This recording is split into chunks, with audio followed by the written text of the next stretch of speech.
Willkommen. Mein Name ist Jonathan Castorena, Business Development Director of the DACH region.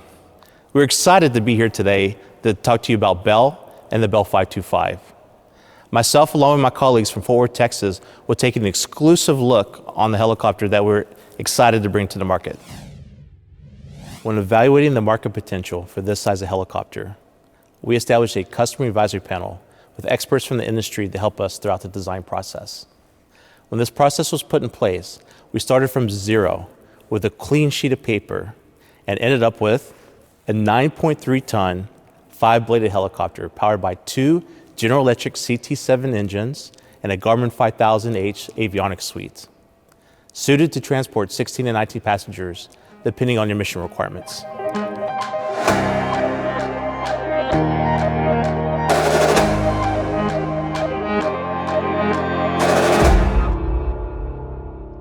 The Bell 525 design team made it a priority to develop a technically advanced super medium helicopter that took a bold step forward in safety, reliability, and will be the first commercially certified fly-by-wire system.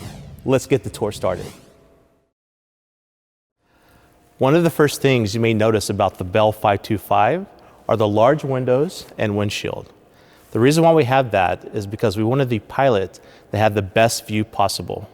So what we did to maximize the space on the helicopter is we ended up having one door for the pilots and the first row of passengers to enter through. In order to maximize the space as well, we invented an intuitive J-track system for the seats for the pilots to have easy access for entry and exit. Now let's take a look inside and have a more in-depth look at the avionics system.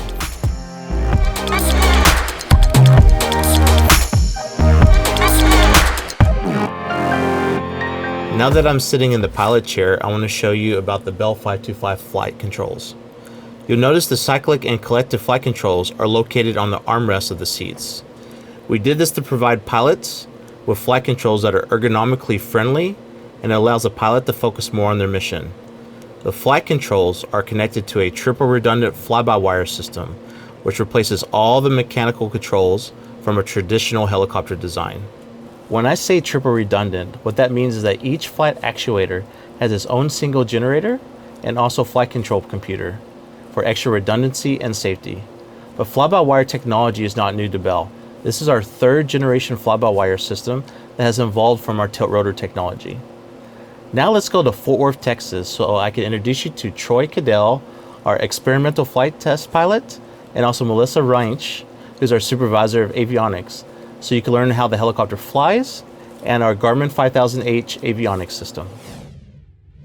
Hello, I'm Troy Caudell. I'm the lead experimental test pilot for the Bell 525 program. Very early in the design phase, we spent a lot of time in the cockpit, focusing mainly on the human factors and the ergonomics aspects of the cockpit. One of the things that came of that was the sidearm controllers, and I believe that reduces the pilot fatigue significantly. It also enabled us to improve the viewability of the displays in the cockpit, and that enabled us to lower the glare shield, which provides an enhanced field of view for the aircrew. Fly-by-wire is one of the key aspects of the 525 program. With fly-by-wire, you're able to tune in a helicopter to fly however you want without extensive hardware or outer mold line modifications. It also provides us with envelope protection. The pilot can be looking outside and the aircraft will cue him on an approaching limit. We also have the 3-loop control-all design. It enables us to provide many flight director functions embedded into the control software, which include speed, altitude, and heading hold. The 525 flies like any other helicopter, only easier. With the control laws, we have decoupled the typical mechanical coupling that you have in a regular helicopter, and it provides a single axis input for flying the helicopter. Lifting to a hover is very simple. All you have to do is raise the collective, and if you have the altitude hold on, it'll maintain position and altitude and heading. For up and away flying, we also have an added safety feature called auto assist. In this mode, the helicopter will automatically lower the collective for the pilot and minimize the NR droop. It will also slow down and maintain nominal NR. We've tested the auto assist very extensively. And we've developed the profiles based on a single engine failure followed by the second engine failure. So we've tested out to 120 knots, and the system works perfectly. Fly-by-wire also enables us to have various modes for flying. In the 525, the modes transition automatically for the pilot, and they are enunciated on the PFD to inform the pilot of the mode that you're in. The air to ground, ground to air, high speed, low speed, turn coordination, and hitting hold are all automatic, and again they're enunciated on the PFD to inform the pilot of the mode he's in. The MFD, or the multifunction display, provides the capability to view the various systems on the aircraft. The MFDs are controlled by the GTC, or the Garmin Touch Controller, and is an integral part of the G5000H.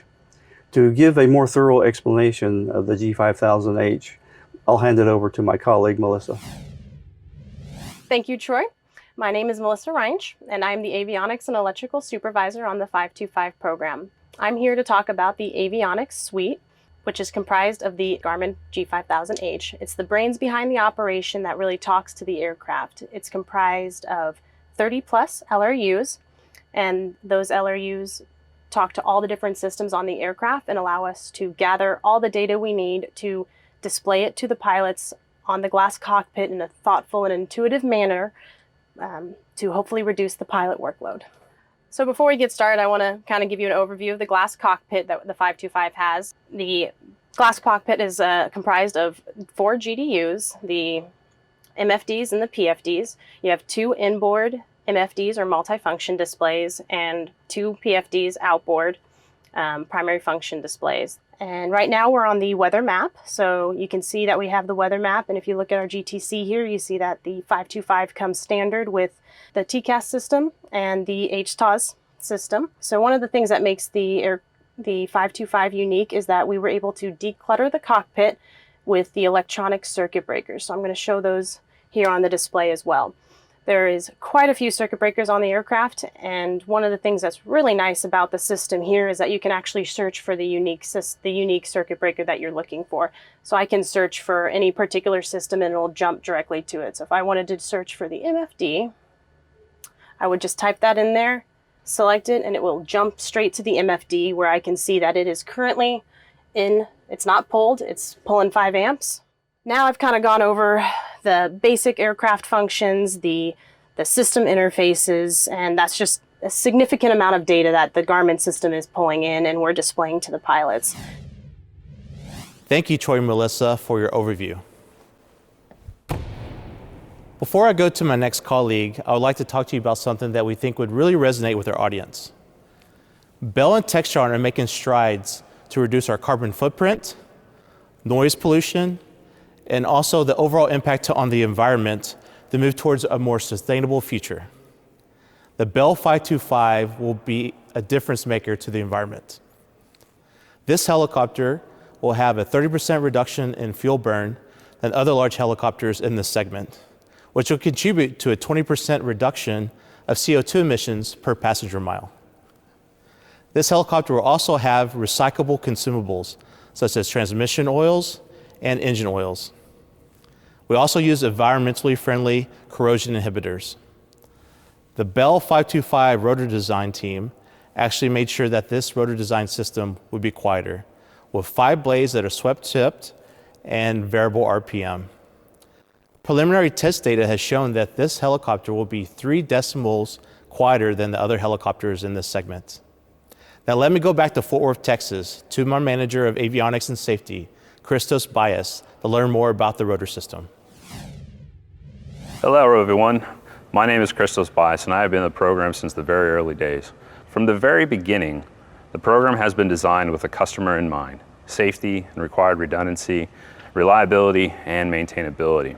My colleagues were explaining fly-by-wire and what it means to the pilot and the flight deck, but I want to talk a little bit about what it means to the aircraft.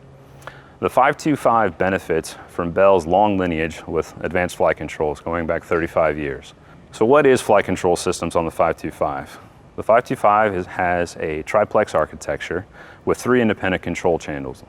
Looking down again at the flight deck, you have redundant position sensors for each of the pilot axes. And there's triplexer arrangement for these that are made available to each flight control computer. What this provides is a very robust fault management architecture. Each flight control computer is able to receive all of these inputs and through a simple algorithm can monitor and in the event of failures can seamlessly remove any of the failed components from the solution. Coming up to the roof deck, we have the triplex actuators. So one of them is housed here. So there are 3 of these. There are the 3 triple barrel actuators that are positioned around the swash plate in order to provide the control to the rotating system. Keep in mind that with the triplex system, part of this is to manage failure modes. Each one of these individual barrels is able to handle the flight control loads. In the event of a failure, we could go down to a single barrel operating with the 2 of the lanes failed off and still have continued high flight and landing. Some other aspects of the triplex architecture up on the roof deck have to do with the 3 independent hydraulic systems. So each system has been designed to reduce part count. So what that means to us on the 525 is the pump, the reservoir, and the manifold are all housed together into a single hydraulic unit. We call it the hydraulic power pack, of which there are 3, and each of those are spatially separated on the aircraft to provide system separation, and also to have them attached to different gearboxes for different failure mode mitigation. Each system is physically separated on the helicopter, including the routing and the interface of the hydraulic lines, as well as their matching command lines that come up from the flight control computers. All of this was put in mind with having to tolerate things such as single point failures or events external to the aircraft such as bird strike. So talking a little bit about the 525 electrical system is equally robust in its design. On this aircraft, we have dual main generators. In addition, there is a backup generator for emergency power. There's redundant and independent power to the flight control computers, and then there's an APU-driven generator for ground operations. With the engines being pneumatically started, there is no generators attached directly to the engine. This alleviates the concern that can happen with an engine failure causing a loss in electrical power. With advanced technologies comes improved performance parameters that will give our customers the competitive edge that they need for their mission requirements. The Bell 525 will be the fastest ever helicopter certified at 175 knots. Also with a search and rescue range, it'll be able to go to 580 nautical miles.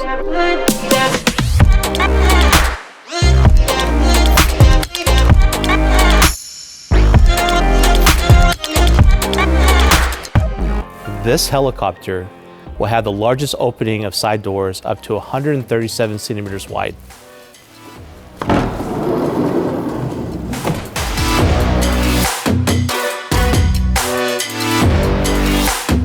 As you can see with the large cabin, you're able to have an easy entry and exit for your crew depending what missions you have. If it's police, special forces, emergency medical, search and rescue, or oil and gas. Also, the 525 was designed for smoothness of flight. What we have is live inertia vibration eliminators that dampen out the dynamic components from the rotor system into the cabin, providing a smooth ride, so that the passengers in the back can focus on their missions. For multi-role missions, Bell coordinated with a special operations specialist on how mission equipment could best be located, designed, and used. We worked with ex-GSG-9 and KSK personnel with creative, intuitive mission kits, such as new fast roping capabilities, rappelling structures, and racks for motorcycles. It is important for a police force that are protecting our citizens fly with the best equipment available to make their mission more effective. Each multi-role seating arrangement is mounted on the floor with a puck system. This makes it easy to remove the seats for a rapid reconfiguration into a search and rescue, utility, or VIP transport role. One of Bell's core competencies is our drive system technology. To talk to you a little bit more about this is our manager of drive systems, Scott Poster in Fort Worth, Texas. Hi, my name is Scott Poster. I'm the drive system lead for the 525, and I'm here today to talk about the drive system on the 525 and how it differs from everything else flying today. Unlike things you might be used to, the 525 takes the high-speed engine, and rather than going into the main rotor gearbox, it goes into 2 separate reduction gearboxes. These reduction gearboxes take the high speed from the engine and reduce it to less than 6,000 RPM before it ever goes into the main rotor gearbox. This is done with a simple 3-gear reduction. The gearbox is kept simple because of the high speed and only contains 3 gears, the bearings that support them, and an oil pump for each independent lube system for the 2 RGBs. From the RGBs, the power goes forward into the main rotor gearbox. The main rotor gearbox has nothing in it over 6,000 RPM and also eliminates the high-speed planetary. With the reduction of the high speed and the heat generator from the high-speed planetary, it greatly enhances the reliability of the gearbox. The main rotor gearbox is mounted in the aircraft by 4 live mounts. These are liquid inertia vibration mounts that limit the vibration from the pylon going into the airframe. From here, let's talk about the accessory gearboxes. Unlike other aircraft, the accessories on the 525 are triple redundant. We have a lot of accessories, and in order to simplify the main rotor gearbox, we took as many as possible off the main rotor gearbox and put them on 2 separate redundant accessory gearboxes. These accessory gearboxes are kept as simple as possible. They're splash lube, they have no external cooling, and each contains 4 accessories. I want to make sure that it's really understood why we took the accessories off the main rotor gearbox. We want to keep it as simple as possible and eliminate all oil leak paths that we can. Taking the accessories off the main rotor gearbox and putting them on the accessory gearboxes moves the complexity of all those accessory drives and the oil seals that could leak off the main rotor gearbox and onto the redundant accessory gearboxes. This aircraft can continue safe flight with the total loss of one of the accessory gearboxes or a loss of a reduction gearbox. To date, the drive system has passed thousands of hours of testing, including high power, low oil pressure, high temperature pressure, and loss of lube testing. In fact, all the primary gearboxes on an aircraft have demonstrated over an hour of loss of lube time with excellent results at the end. The accessory gearboxes being splash lubed, although they're not required to pass a loss of lube test, we have run for over 5 hours on our bench tests with no oil in the gearbox. Thank you, Scott, for your overview. Now that we highlighted some of the key features of the 525, we really believe that it will be one of a kind. Now, with enhanced performances and advanced capabilities, people ask, how much does this cost to operate? Well, estimates from Cockpit and Decker indicate that the Bell 525 will have the lowest operating cost of any helicopter in its classification. One of the key features that makes this possible is the Integrated Vehicle Health Management System, or IVHS, that comes standard on each Bell 525. What this does is put sensors in 25 places that are most critical during operations and that could be actually transported via satellite to your maintainers at base, so that when you land, the maintainers could actually go and provide any type of maintenance that's needed, so you have a high availability rate and you're able to go operate quickly as much as needed.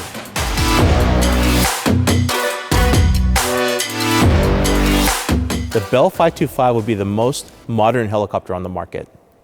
This helicopter is a game changer, and it will stand out against the rest as the only true 21st century helicopter.